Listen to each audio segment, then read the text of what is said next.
Welcome to the Heartwork Podcast, where we delve into stories, struggles, and triumphs of entrepreneurship, leadership, and personal growth. I'm Dr. Sara. And I'm Dr. Marisa. We're here to guide practitioners, entrepreneurs, leaders, and those just navigating the complexities of life on a journey of discovery that explores the dance between passion and strategy, heart and hustle.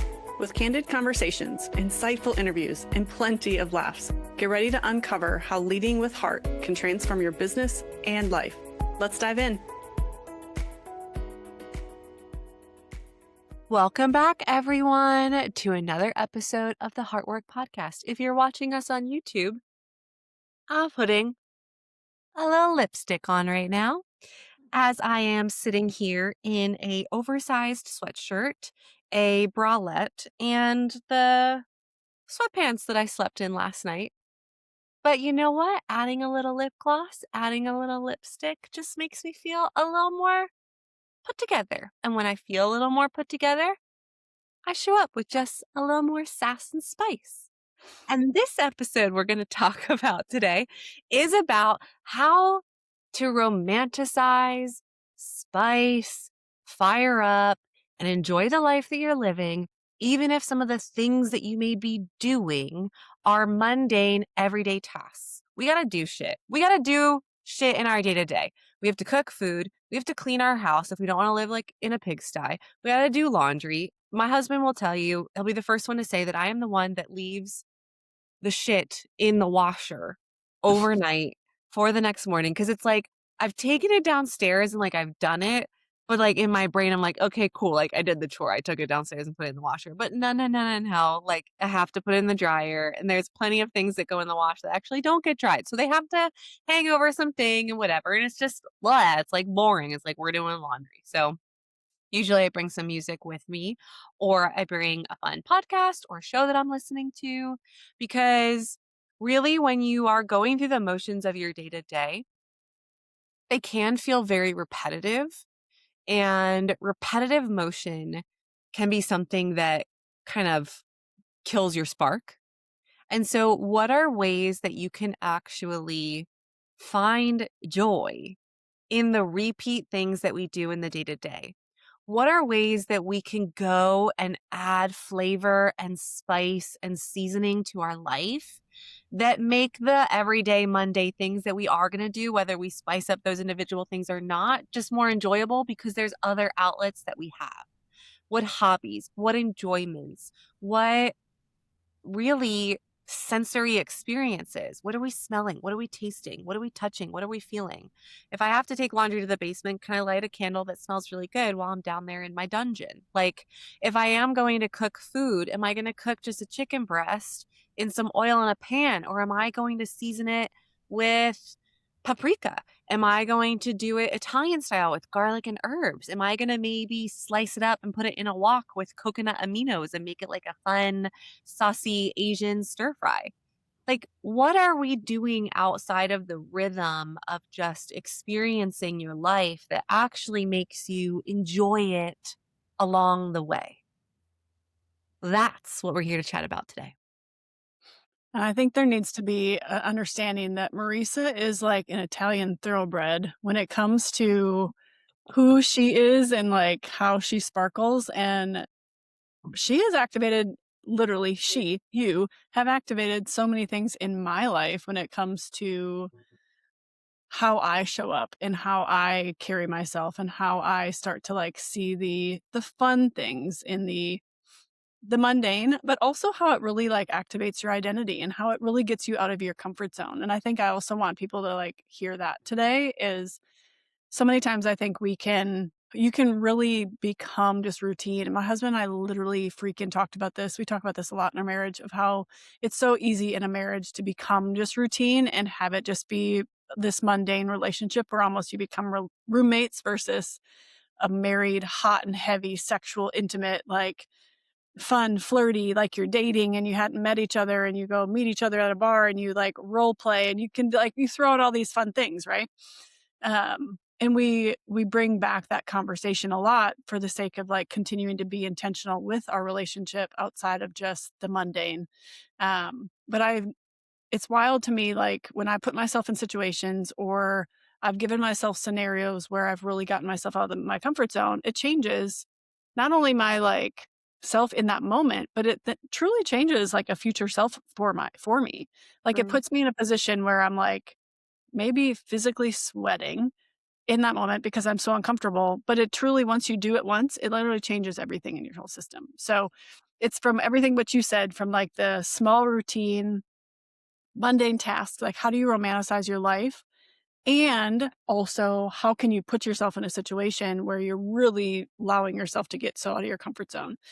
I think we talked about this, but this is to the extreme. I think we talked about this on another episode when you and I went down to Denver for a conference. We went to this event that, for one, this event was like one of those ones where this girl, I'm definitely more of the like tomboy, put me in like a boot and jean, but I also really do like to look nice and like to dress up. However, I'm not this type of person that's just gonna like go to the most dynamic type of outfit. I literally Man, I'm having so many things pop up in my head as I'm talking right now. It's so funny. I'm like, literally, when you and I had our first fucking photo shoot, I was so insecure because she has mm. this like bam motherfucker like leather corset on, this jacket, this cowboy hat. I have just this gold shirt on and some torn jeans. I'm like, who the hell am I comparable to this other human over here, right? Like, it's just so. Which is so crazy because they don't know that we just had this whole conversation with each other about who the fuck am I with you? Oh god, Y'all are in it right now. oh, it's amazing. You don't even know. Well, I have, like, even just myself, I think about who and how I've come through so many things even since we had our photo shoot, just on my, like, appearance and, like, how I Yeah, dress and how I show up for myself at the yeah. same time. And, it's just so funny. But the main point of what I was trying to say was when we went to this conference, and it was encouraged to, like, really go out of your comfort zone to what you're wearing. Mhm. I literally wore, like, a lace dress that was basically a leotard that had then lace for the rest of the dress for one of my outfits, and I remember thinking, like, "Y'all are gonna see my ass, if anything," or, like, "What am I showing?" I'm like, I felt so uncomfortable, but also felt very, very sexy at the same time, and so but I would never, ever wear that in a normal setting. It was for that setting that I was gonna go in. And also during this conference, again, I think we talked about this in the podcast, but there was a woman there that her whole thing was all about pussy power. So if you are offended about talking about pussy versus vagina, I'm so sorry for anybody that's listening to this podcast right now. But it was really wild to watch how so many people were it was activating a part of them that was way out of their comfort zone. And there was a moment where she put on the song my neck, my back, lick my it's basically that song, and it's like Lick my pussy and my cock. It's okay, we can say it. okay, that's yeah, pretty much, but I don't think that's the actual title, right? Like, I don't know what the title of the yeah, song is. It might okay. be My Neck, My Back, maybe. Yeah, that's what I think the Those are the actual title lyrics. is, anyway, Yeah. and she invited everybody, thousands of people in this room to get up and just dance, and, like and I just engaged it for where I was in that space, and it was really amazing. It was really uncomfortable, however, it really activated something inside of me at the same time, and so it's amazing when you can, like, put yourself out of that space and, like, from, again, the small that you don't always have to go there, right? Because at the same like I said, like, I just dressed up for that conference specifically. I Mhm. don't dress like that all the time, but are there areas now that I'm also learning how to be playful and creative and try to romanticize pieces of my life because it supports a side of me that I've suppressed for so long. And when you suppress something that is something that will help activate you and also do things that will help activate pieces of yourself that are, again, playful and creative and romantic and fun and a little girl self or a sexy, flirty, like entrepreneur, a sexy, flirty mom, or a sexy, like handsome, robust guy. Like, it's like we put ourselves out there in ways that we don't necessarily always do. It allows us to be able to tap into pieces of our heart that may have been suppressed for a really long time. So, I agree, and also, like, it doesn't I mean, I know that we talk about this in the sense of, like, sex and dancing, and, like, when we think about romanticizing our life, we automatically sometimes think about going to, like, the sauce and the spice and, like, the fire and the hot and the heat. But it doesn't have to necessarily be something related to sex or your appearance. It can just be like being a little more silly, like just Mm, not being so serious in the moment. And I hear a lot from people, especially I think the older we get, like this is where I think irony really comes into it, because the older you get, ideally, the more situations you've lived through, the more you may know yourself, the more comfortable they are with themselves. You hear the phrase of like, you can't teach an old dog new tricks. Well, fuck that. Why not? Why yeah, not? If that dog is learning, if that dog is alive, that dog could potentially be trained to something new. You could experience something new. And it does not matter how old you are. This is why, even just in my practice of chiropractic, like I'm still freaking in Medicare, even though they're reducing the amount that they reimburse you with, because I cannot not love on our oldie goldies who have gone their whole lives living, and now like health and stuff is happening. Why don't they also deserve the same fucking quality of life? But every other healthcare professional is just going to write them off as being geriatric old age, arthritis, and inflammation. Like, sorry, LOL, live with it. And it's like, no, it doesn't matter how old or how young you are. Yes, more experience. But when I hear people say, well, like, why do I have to do something different? Why can't I just be myself? It's like, okay, but how did you get to know who you are right now? You had to yeah, do things. You had to be in different situations. You had to experience different things, whether that showed you what you enjoyed or like invited you to be a little like, oh, I'm kind of actually a bit curious about that. Or if it told you, oh, I have the ick now, like never going to experience or do that again. Right. Like if you do think about, for example, sex and like relationship. You brought this up of like you and Nolan and marriages, right? Like people can get so in their routine, and like there's a reason why there are million billion-dollar industries that sell sex toys and outfits and leather and whips and chains and handcuffs. Whip a little booty up with myself. Like this is what they do, because it doesn't mean that you have to be someone different or that you have to put on a wig and become a different person. But it does mean that you get to play, like role play into something outside of the confinements of maybe what society, your life, your job, your experiences have conditioned you to be, that has potentially prevented you from exercising a different version of yourself that you never knew you actually like had a little fun there. And it doesn't mean that you have to go changing up everything and all of a sudden now I'm a brunette and I'm going to just become this redheaded fire siren that all I want to do is like, I don't know, slap my husband with a paddle or something. I'm not saying that this is what we do. I'm just bringing out a random example. Okay. I'm not going to probably tell you what we do. No. But like, why is it so hard to say, well, I'm the most comfortable in a sweatshirt and jeans? Great. Did you choose a different color sweatshirt one day? Did you maybe try and wear a button down sometime? Did you maybe throw something over the sweatshirt or under the sweatshirt or put a pair of overalls with it, or wear your sweatshirt with a skirt instead? A mini skirt or a different like there's so many different ways that you can express it. Is it a new hobby? Sarah loves horses. Can we go just out and ride? Can we actually work in training? Can we wear something that horses with it? I will show up in my business in a cowboy hat, and then in the next day, I will show up in my business in Italian gold jewelry. Like she means it when she says I'm a thoroughbred, but I love to just express different things. Does that actually make me incongruent because it's not the same every day? Or is my personality multifaceted? And so I like to express different arrangements of what that looks like. Again, let's go back to cooking and use chicken for an example. One day you might want barbecue chicken, and the next day you want grilled chicken. Uh, like, why can't you just enjoy the multitude of experiences and flavors that there are available for you?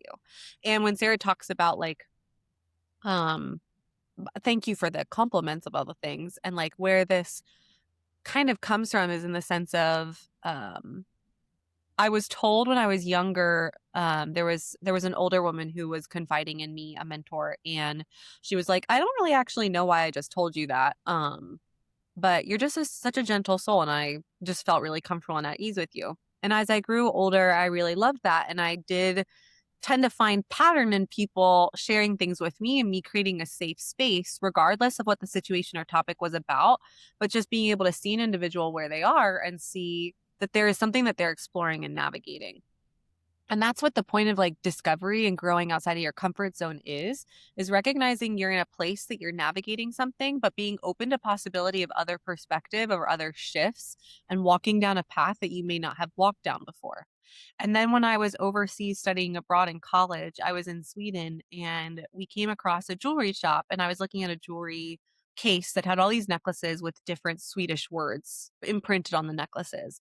And I kept getting drawn to one and I was like, what does this mean? And my friend told me that it meant fire soul.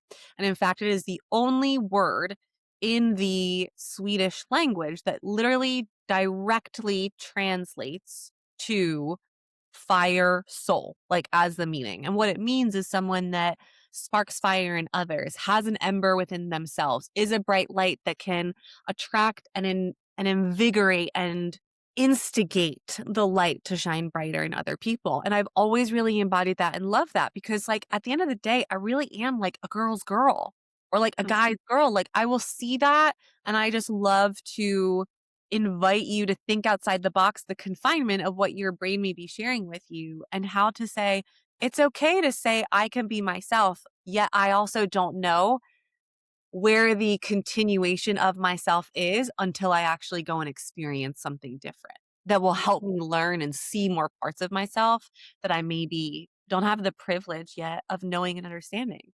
And at the end of the day, that's what Sarah and I get to do. That is the heart work. That is knowing more of you and finding what resonates and what vibrates in your soul. But if we're either afraid to or we're too comfortable to because of the conditioning and the repetitive movement and motion of the day to day, then we never get to experience that. And then you go through life kind of curious, wondering, and potentially with regrets of never giving yourself the opportunity to go somewhere different, learn something new, and experience that. And there's also nothing wrong with wanting to sit where you are. There's also nothing wrong with saying, hey, you want to do something maybe just a little differently today? Do you want to maybe take the other drive to get to work? Do you have to always go on this one street? Is there only one way to get to your destination? Or Mhm. is the journey always about the journey? We Mhm. know this. So, what kind of journeys can you experience? And how much richer and fuller your life will be of that? I love the phrase do not just live the length of your life, but really live the width of it. We do not know when life's length will come to its close. So, are you doing the things to really open up the capacity of what it is that you get to navigate day to day? I love that so much, and I think one of the things that I know is popping up for me, or the things that has popped up along the way, has been my own perception of what people think, or I have fears that I'm gonna be exposed in certain ways, and I need to maintain a certain look. I need to maintain a certain image, right? I need to maintain, like, I'm doing certain things in my life, and these things that I'm controlling are going to allow me to express myself in the safest, the most protected, the most, like, put together way, essentially. And getting out of my comfort zone and stuff, that it really does expose a lot of that. So I would imagine a lot of people are also potentially thinking like, yes, I can do some of these other things. However, there's still this like fear, right? There's still maybe this hesitancy because pieces of themselves may be exposed, or there may be you're a people pleaser and you don't want other people to think that you're different, that you have to be a perfectionist. And if you do something different, then holy crap, everything's out of control, and so I'm curious, like, your thoughts on just that part of it, and also, yeah, what to do when your insecurities really pop up, because they're obviously also going to pop up. Like, when we had our fucking photo shoot, I had to talk to you all about my insecurities because it Yes. was real, right? Like, I was definitely processing through, wowzers, there is something physically that I don't like about myself, and also, how could I ever be as cool as you? Like, in the reality, to a certain degree, like, just from that side of things, like, there was, like, this space that I really had to navigate, and if you're not somebody that is super comfortable going to these places, there's gonna be the insecurity side of it that does pop up at the same time. I think there's multiple facets to that. Obviously, one is just like the recognition and doing the hard work to understand what the insecurity really is. Because when we build things through consistency and repetition, there creates predictability. And Mhm. predictability is really safe. And if you do something outside of that conditioning and that safety, now we live in the unknown and now it's unpredictable how others will respond to us. If they will respond amicably or if they will be like, what the hell? Or if they're just not really sure how to respond. And there creates a different level of vulnerability with that. And at the end of the day, I think as basic human heart needs, we want to feel seen, feel loved, and be worthy of something. And if something we do outside of the predictable norms of our environment, our conditioning, what our families used to, what our partners used to, what our businesses used to, what our clients are used to, etc., what we're used to, it feels very, it does feel very scary to say, I don't know what's going to come of this, Mhm. but then you literally never get to find out if it lands well. So there's a rhythm of that needing to trust yourself that, like, if it doesn't land well, is that going to completely derail your identity and sense of self? Or will you just say, well, tried that. That was fun. Okay. Guess I'm never going to do that again. And then just move on. Like, I think about if we're just going to bring it right back to like the marriage stuff and the relationships, if you are going to try something saucy or spicy in your sex life, for example, maybe it's even just something as simple as I'm going to show up home before my spouse does. I want to get intimate tonight and I want to wear a sexy outfit that's not something that I would have worn before, or like a lingerie or an attire, or I'm going to put candles around the room. We don't ever really do that. Or I'm going to have music on and have it smelling different, like just something. And your partner comes in and it doesn't land. How are you going to respond in that moment? And that's where the work happens. Because if it doesn't land, are you holding on that tightly because you did something wrong? Or also, can we have a little understanding that there's another party that's involved in this process? And you cannot necessarily be responsible for what has gone on in that person's day and how they choose to respond to you. But if it doesn't land, then it's an invitation not only for yourself and how you show up to that situation, but then also the relational space of that partnership and that marriage. And it calls some questions and invitation to what is the rhythm of that? How honest are they if they've just had a really long day and maybe they're just not in the mood that day to do this, then are they still seeing you and loving you through that moment? Is there invitation for the future where maybe if you know you're feeling a little spicy and saucy and it's been going on in your brain and you're thinking about, oh, I'm going to wear this different outfit. Oh, I'm going to do this thing different. Can you start to invite them into that process with you and like send them a message or give them like a little feeler heads up that like this is what you're starting to feel? And then we're starting to also work on the communication of our relationship and expressing our needs and our desires and our wants. Let's take it back to showing up differently in our clothes and doing a brand shoot and dancing and moving our body and posing differently. It's unpredictable. It was scary in that moment. It wasn't something you saw. You saw someone else embodying it. And now there's insecurity coming around of like, why can't I embody it like with that? Is there something wrong with me for not embodying it with that? Is this just something I'm not used to? Or is it something that it's not just not me in the moment? But how did other people receive and respond at? Loved your pictures, loved our photos, loved our cheers, loved our things. We've created a whole brand around it. People responded positively to it, not negatively. Mhm. Your outfits and Denver were responded to extremely positively. Is that something you're going to go home to and wear in your practice? Not necessarily. But is it something that now you have done it once? And maybe if we do go to another trip or you go on a vacation with your husband and you're like, you know what? Screw it. I'm in freaking Mexico and Cancun. Like, I'm going to wear this fun, like, just saucy, spicy island outfit that I Mhm. randomly wore in Denver, Colorado. But like, now I've done it once. I was responded positively to it and I'm going to wear it. And do you have enough confidence that even if, for example, Nolan, your husband, saw it and was like, that's different than what you would wear. I didn't really expect that.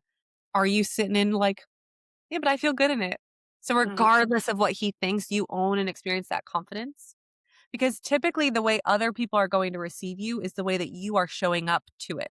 If you show up insecure with it, regardless of the insecurities, or you're wearing it, but then you're questioning to Nolan, well, do you think it looks good? Do you like it? Like, is it flattering? And if you're asking for the honest opinion and ready to hear the honest answer, will it actually change then your behavior? Or will you just hear it and say, well, fuck it, I kind of like it, so I'm just going to keep doing it.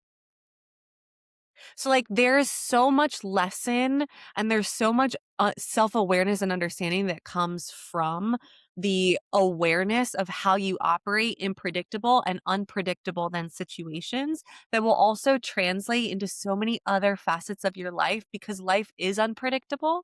And so if you can almost turn that scariness into an exercise, that is going to show up in so many other parts of your life where something unexpected happens, but you have built more self-trust and self-confidence that you will be able to handle that unpredictability and that vulnerable space, feeling a little more steady and solid and grounded inside versus letting it derail the whole system. It really just comes with doing. Sometimes like birds got to get forced out of the nest before they really know that they can fly, and they just figure it out. And if you land on your head, well, you learned, and you're I probably mean, gonna figure out how to fly again. You know, it's like falling when walking. It just goes back to the thing that we learn to do so much as kids, and they talk about this a lot in fitness. As a CrossFit coach, we make people go into handstands. And like adults have so much fear about going upside down, but kids like tumble, they put their head between their knees, they're looking at you as a toddler, they roll over, they fall down, they laugh. It's fucking hilarious to them. And we're like, oh my God, what's going to happen to my hip? Like, did someone see me slip on the ice? Like, there's just so much like cognitive, I don't know if it's cognitive distance. I don't know, but there's just so much like overanalyzing or thinking and focusing on the external and what everyone else thinks versus like, damn, that was okay. Cool. That was fun. Did you see it? Yeah. Well, here we are. I'm going to pick my ass up and we're just going to keep moving on. Like, how much does all of those things around you happening to you or how you're reacting to those situations like affect who who you are? And if it does, that's literally like the sweet spot of then getting to learn more of who you are to feel confident in who is this X person in the world. yeah, I mean, Nobody is ever going to be able to make you feel less insecure except you. Because even as people affirm you, even as people may share things with you, if you don't embody it, see it, or are open to hearing and receiving it, and if you don't continue to find and exercise opportunities for evidence in your life with it, like it will just, nothing will change until you feel and find and embody that. So thank you for joining us on another episode of the Heartwork Podcast. We hope today's conversation has inspired you to lead with heart in your business and life. If you enjoyed this, subscribe so you never miss a release, rate our show, leave us a review, get on our VIP email list, and join our exclusive Facebook group, The Heartwork Life, to plug into our community and learn from us and other heart-led entrepreneurs on a weekly basis. We look forward to chatting with you next time. Bye!